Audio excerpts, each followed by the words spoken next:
Eddie Cotto, on disait effectivement qu'il y a cette massification concernant l'école avec cet afflux assez important d'élèves et le système concrètement a du mal à gérer cet afflux important d'élèves et je sais que vous souhaitiez justement réagir sur les infrastructures qui clairement ne sont pas au niveau. Oui, effectivement, les infrastructures ne sont pas au top niveau. Aujourd'hui, comme je le disais, il y a encore des écoles qui manquent réellement d'infrastructures.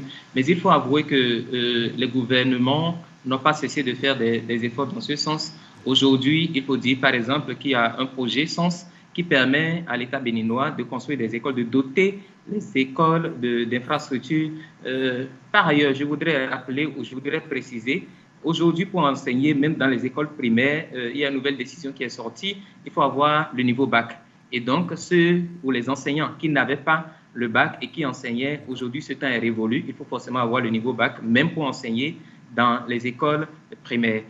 Parlant des infrastructures, vous savez, au-delà même des infrastructures classiques, c'est-à-dire les salles de classe, ce qui manque aussi dans les écoles du Bénin, il s'agit par exemple des bibliothèques, il s'agit aussi des laboratoires, parce que au secondaire, par exemple, lorsque vous atteignez la classe de seconde, première, terminale et que les expériences commencent en biologie ou en chimie, vous avez forcément besoin de laboratoires pour aller au concret, passer de la théorie donc à la pratique.